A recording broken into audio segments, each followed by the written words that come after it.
Il y a aussi un autre message du 16 octobre 1923 et un message de Saint-Michel. Donc elle a vraiment reçu des messages un peu de tout le monde. Plus de 305. Oui, oui. La fin de son règne, entre parenthèses Lucifer, approche et les catastrophes sur terre se multiplient. Parce que la bête ne va pas se laisser faire. Et comme nous sommes tous endormis, anesthésiés, la bête va frapper très très fort. Les châtiments, tout doucement, tombent sur cette terre, où il y a de saintes âmes, mais aussi de grandes âmes coupables. On le sait, puisqu'il y a de grandes âmes de l'Église qui se sont tournées vers Satan. Il y aura beaucoup de châtiments qui se multiplieront, les uns plus grands, les autres plus petits. C'est le prélude, tout doucement, de la grande victoire du dit vainqueur avec sa croix et son règne. Donc de toute façon, on va vers ça. Alors est-ce qu'on sera encore vivant ou pas? Qui prendra le relais? On n'en sait rien. Mais je crois que ce que nous avons à faire, c'est de préparer le terrain. C'est d'informer, c'est d'enseigner. Parce que ce qui se passe n'est pas inéluctable. Alors, la France sera consacrée à terme au cœur de Jésus et de Marie. Tout comme la Russie d'ailleurs. Oui, qui alors devrait être normalement consacrée au cœur de Marie. je sais pas par rapport à ça. Je me suis plus concentré sur la France. Je pense que les Russes ont quand même une influence importante sur ce qui va aussi arriver en France, d'une manière ou d'une autre, puisque ils constatent la décadence du monde occidental. Oui, en fait. ça va plus loin que ça, parce que là j'ai fait des recherches là-dessus, et j'ai eu pas mal d'informations, puisque j'ai la chance d'avoir un petit réseau de gens très très bien informés dans différents domaines, renseignements militaires, etc. En fait, la Sainte Russie, puisque c'est comme ça que Marie souhaite qu'elle soit consacrée à son cœur, la Sainte Russie ne peut pas laisser s'écrouler la France. Elle est obligée de laisser vivre à la France des moments extrêmement difficiles pour que les gens comprennent et s'éveillent, pour pouvoir arriver, non pas en vainqueur militaire, mais en vainqueur spirituel. Et ça, aucun média n'en parlera.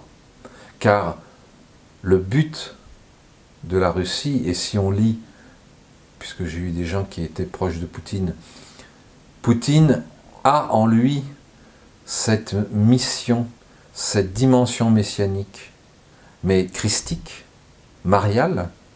C'est ça qui l'oppose d'ailleurs aux autres qui eux ont aussi, enfin ils se croient aussi, en charge d'une œuvre messianique, mais qui est satanique. Et c'est cette opposition-là qu'on a aujourd'hui.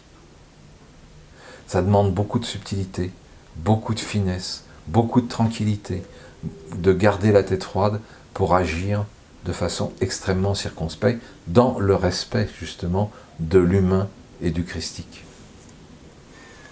Oui, effectivement, il y a des choses, il y a des liens assez étroits entre la France et la Russie.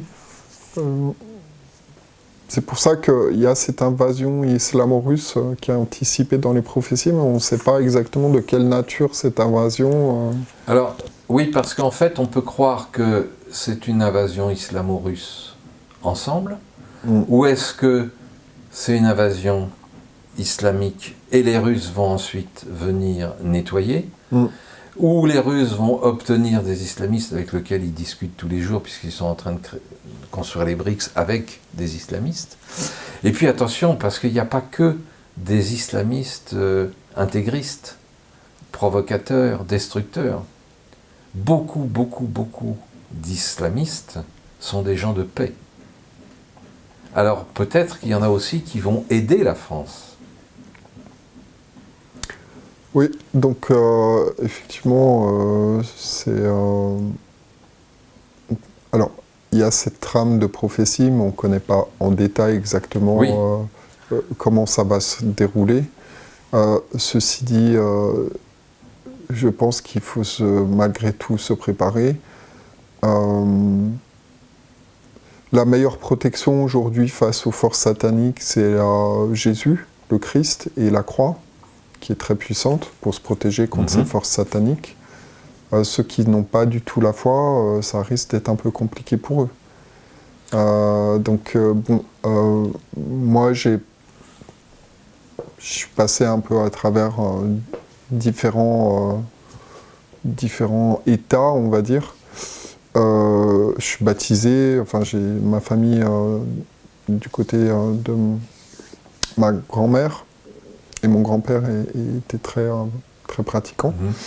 Je suis passé à travers aussi une forme de spiritualité, parce qu'il y a justement ce mouvement New Age qui a été initié par Kissinger à l'époque, où il y avait à la fois il y avait à boire et à manger là-dedans, des choses intéressantes puis des choses un peu manipulatoires.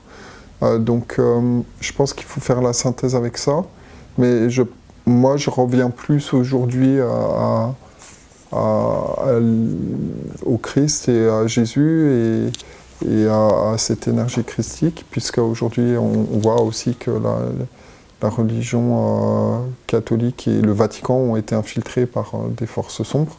Oui, je pense qu'il ne faut pas raisonner en religion, il faut raisonner en spiritualité et en foi. Ouais. Parce qu'on peut prier n'importe où, n'importe quand, en se promenant au bord du lac, en se promenant en forêt, on peut prier. On n'a pas besoin forcément d'une église, même si c'est un lieu sur un endroit tellurique qui va faire que ça amplifie nos pensées, nos prières, etc. Donc je crois que c'est très important d'être beaucoup plus connecté sur le plan spirituel et au niveau de son cœur et de son âme. Alors moi je suis très marial, voilà, la Vierge Marie me touche, parce qu'il y a aussi une phrase, c'est « Je vous salue Marie, Mère de Dieu ». Donc pour moi, elle est un petit peu à l'origine du tout. Donc tous ces points-là font que l'ensemble, ensuite on peut prendre Marie, on peut prendre Jésus, qu'importe. Je crois que ce qui est très très important, c'est de se relier sur le cœur immaculé de Jésus. D'ailleurs, le Sacré-Cœur à Paris aussi n'est pas un lieu neutre, et il y en a plein. Et il y a des périodes ce qu'on appelle l'Eucharistie, où l'Eucharistie est présentée, le cœur sacré de Jésus, où les gens peuvent se réunir et se recueillir. Et rien que, je ne sais plus où c'était, c'est dans un des évangiles, je ne sais plus lequel, où Jésus dit « Si vous vous réunissez en mon nom »,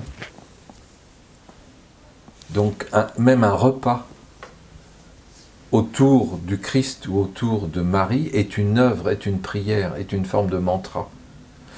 Voilà, je dis ça, c'est parce que les gens se disent « Ah ben oui, on a toujours l'image de prier, de se mettre à genoux, d'aller à l'église, etc. etc. » Non, non, il y a 1000 façons de se connecter, il y a 1000 façons de rendre grâce et de faire en sorte que toutes nos prières, toutes nos pensées sous forme de mantra ou autre. On peut même inventer des prières, créer des prières.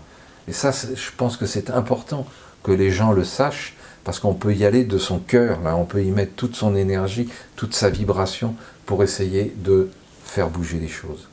Ouais, c'est pour ça que je parlais du cœur tout à l'heure, que finalement, le Christ et Dieu sont les cœurs. Donc c'est pas nécessairement sur une pratique religieuse, mais c'est avant tout les qualités de cœur qui sont présentes et qui sont importantes. D'ailleurs c'est très drôle parce qu'il y a des gens qui sont d'une générosité extraordinaire, qui sont complètement connectés dans cette dimension d'amour et qui te disent « Ah mais moi je suis agnostique, moi je crois pas, moi je n'appartiens à aucune église ». Oui. En fait, il y a des gens qui disent « Oui, je suis pas croyant », mais en fait, ils sont connectés. Mais ils pratiquent. Ouais, oui. C'est ça qui est magnifique. Puis il y a même des gens qui disent qu'ils accusent les gens de complotisme, alors que ce sont des complotismes non assumés, c'est-à-dire qu'ils font déjà du travail de réinformation, mais ils n'assument pas ce qu'ils font et ce qu'ils sont en fait. J'aimerais juste revenir sur la religion catholique, les églises et nos temples. et donc les chapelles, etc., elles sont, à mon avis, comme décrit dans les prophéties, menacées. Il y a des choses très violentes qui risquent d'arriver. Le Sacré-Cœur, semble-t-il, va être envahi. Il va être utilisé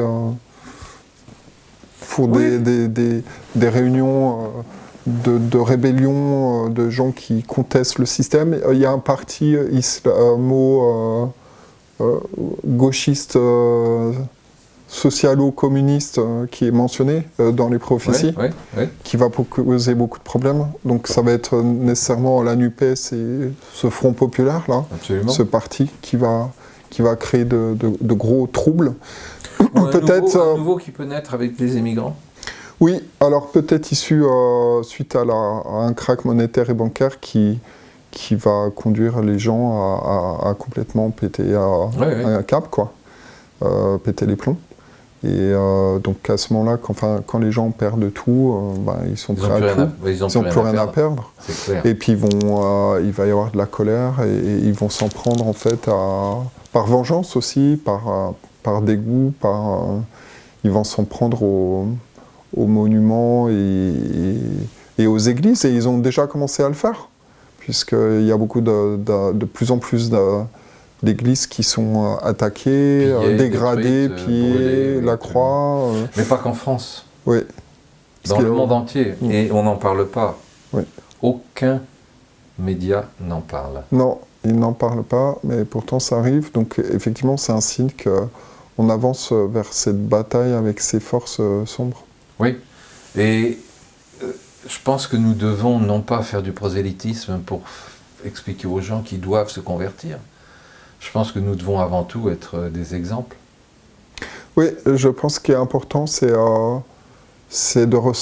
se faire un travail de recentrage, je l'ai dit plusieurs fois, se recentrer vers le sacré.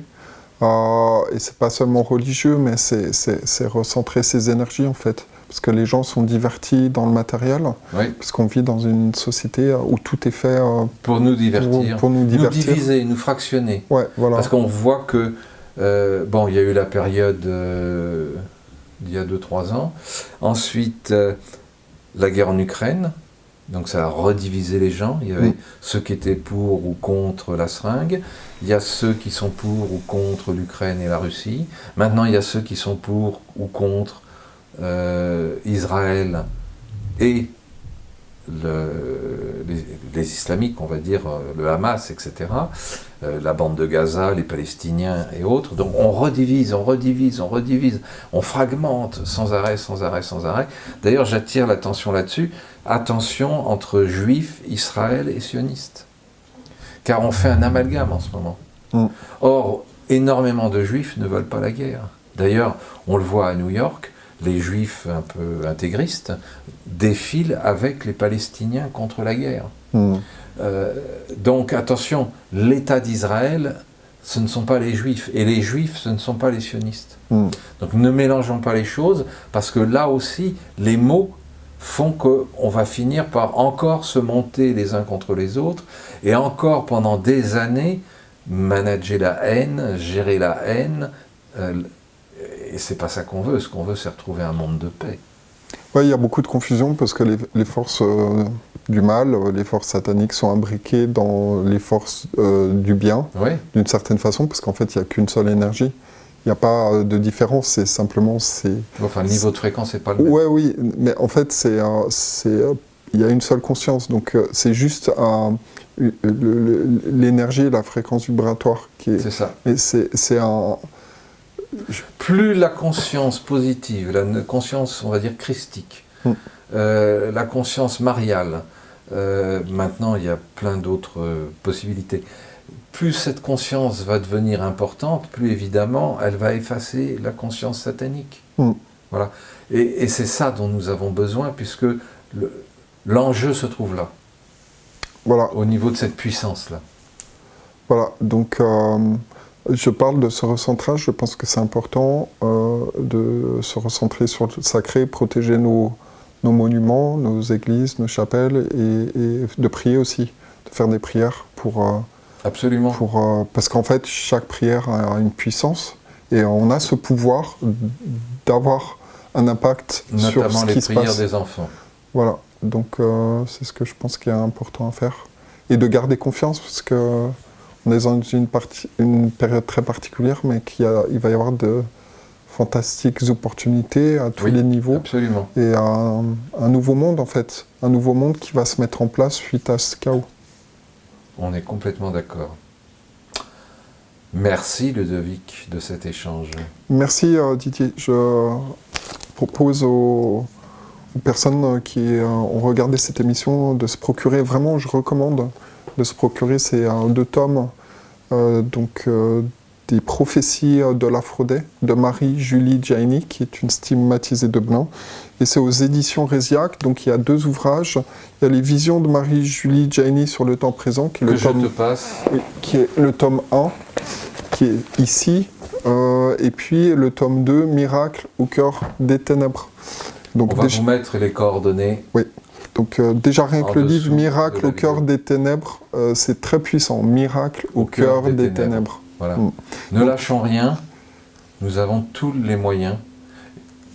Comme je le dis souvent dans toutes mes conférences, c'est la reliance les uns aux autres, avec des valeurs, avec un niveau spirituel, qui va nous amener le meilleur.